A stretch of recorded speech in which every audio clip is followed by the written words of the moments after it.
In early September 2025, reports surfaced of drone activity near the Zaporizhzhia Nuclear Power Plant, ZNPP, in southern Ukraine, a facility that has stood at the center of global nuclear safety concern since its seizure by Russian forces in 2022.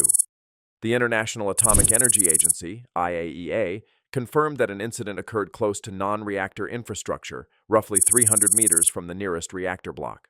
Radiation levels, according to initial IAEA monitoring data and independent European radiation tracking networks, did not rise. The strike appeared to have affected a support or training building rather than the reactor cores. Nevertheless, the event triggered renewed international anxiety about the risks of military activity in and around a nuclear installation. IAEA Director General Rafael Mariano Grossi reiterated that any attack, regardless of target or impact, near a nuclear site is unacceptable and contradicts international safety standards. His remarks echoed the position taken by the United Nations Security Council throughout 2024 and 2025, that the Zaporizhzhia facility represents both an energy and humanitarian risk whose protection transcends battlefield objectives. The IAEA's presence and role. Since the plant's occupation, IAEA observers have remained on site to monitor safety and ensure that the reactors, shut down in cold mode since April 2024, remain stable.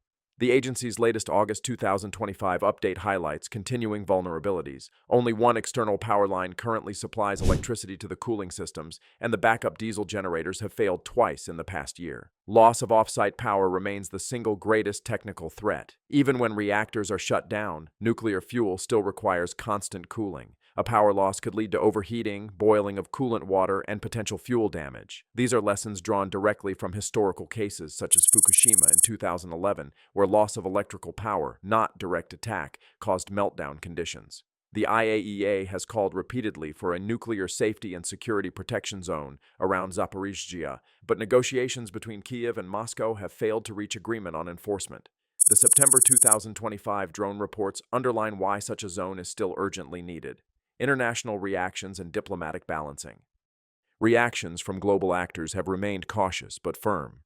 The European Union condemned any operations near nuclear sites, emphasizing that the integrity of nuclear infrastructure must never be compromised. The United States and United Kingdom echoed this stance, urging renewed talks under IAEA coordination to prevent escalation. Russia's foreign ministry described the episode as an act of nuclear blackmail, while Ukrainian officials framed it as part of a broader campaign targeting logistics and communication systems supporting military operations, not the reactors themselves. Both sides maintain sharply different narratives, underscoring the information complexity surrounding warfare near sensitive facilities. NATO, meanwhile, increased air defense alert levels in neighboring Poland after reporting multiple intercepts of unidentified drones crossing its airspace. These moves are precautionary, reflecting the alliance's concern about spillover rather than any confirmed direct threat. The policy challenge, drones, and the future of nuclear facility security. The Zaporizhzhia incident underscores a policy dilemma that extends far beyond Ukraine. Civil nuclear plants were not designed with drone warfare in mind. Their protection historically focused on preventing sabotage, insider threats, or large-scale terrorist attacks. Yet in 2025, unmanned aerial systems, UAS, cheap, fast, and easily modified, have become central to both state and non-state military strategies.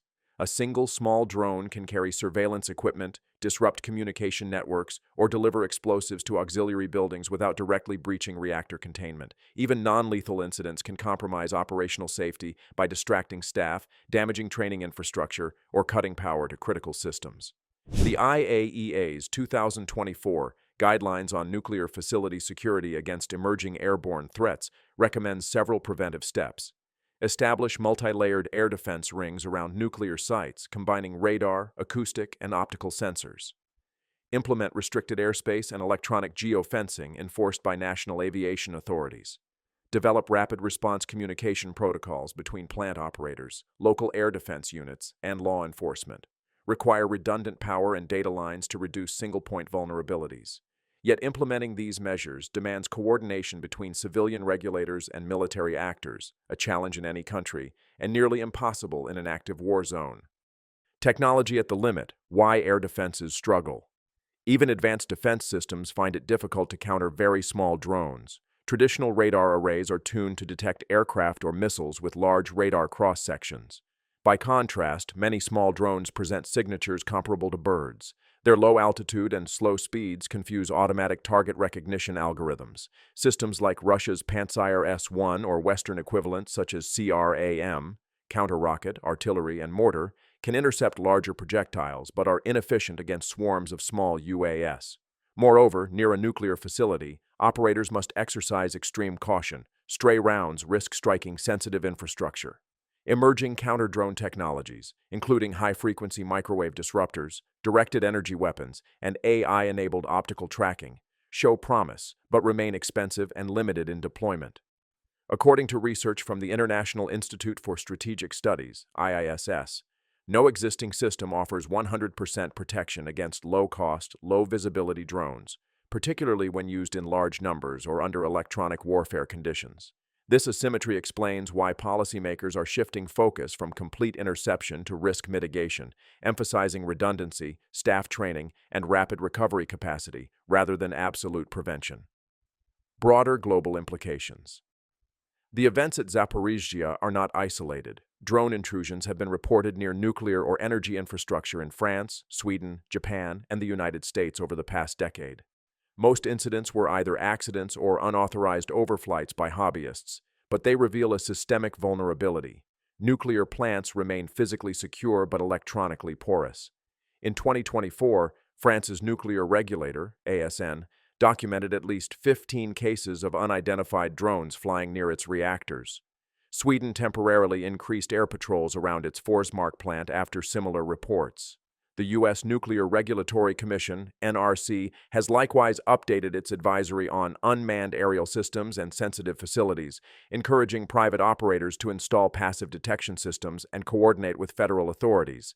These developments illustrate how drone proliferation blurs the line between civilian and military domains. Inexpensive commercial technology can now reach critical infrastructure once thought safe by distance or secrecy. Crisis communication. Managing public perception.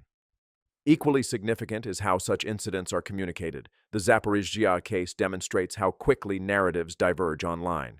Within hours of the September 6th reports, social media posts circulated conflicting claims, some suggesting reactor damage, others insisting on full safety. For agencies like the IAEA, maintaining credibility depends on transparency and speed. Grossi's prompt statement, paired with live data from radiation monitoring networks, helped calm initial panic. Still, misinformation spreads faster than verification.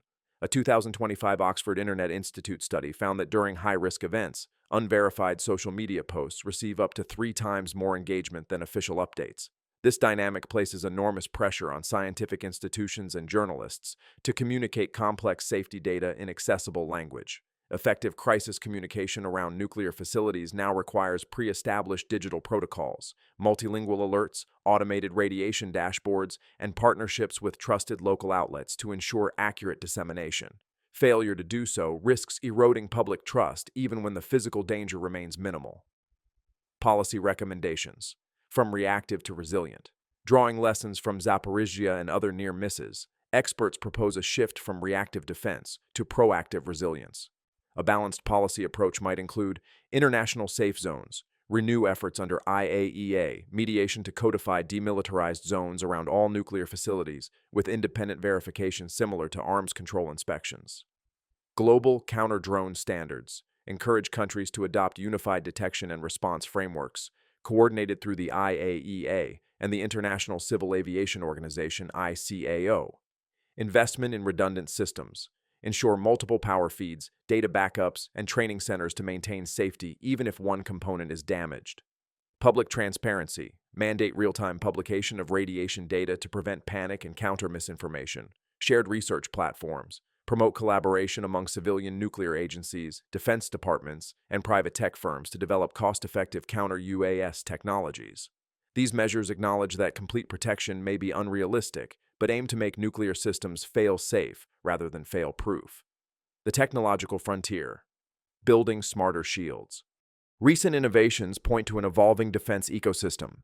Startups and defense laboratories in Europe and Asia are experimenting with AI-driven sensor fusion, combining radar, acoustic, and infrared data to identify drones automatically within seconds. The European Space Agency's Safe Sky project, launched in 2025, uses satellite-based detection to complement ground sensors, improving tracking accuracy in urban or obstructed environments. The United States has tested directed energy prototypes that disable drones without kinetic fire, reducing collateral risk around sensitive infrastructure. While these technologies remain expensive, their integration into civilian nuclear security could become standard by the early 2030s. The key, experts note, is interoperability, ensuring that nuclear operators, air defense units, and emergency responders can share data seamlessly during a threat. The age of margins. Zaporizhzhia symbolizes a new phase in global security where margins of error are shrinking. Cheap drones test costly defenses. Misinformation tests institutional credibility. In this environment, every second and every signal matters. The IAEA and international partners face a daunting but essential mission, ensuring that technology's democratization does not outpace our safeguards. The September 2025 episode may fade from headlines, but its implications endure, urging nations to modernize protection systems, strengthen communication, and remember that, near nuclear reactors, safety is not a line to hold, but a balance to maintain.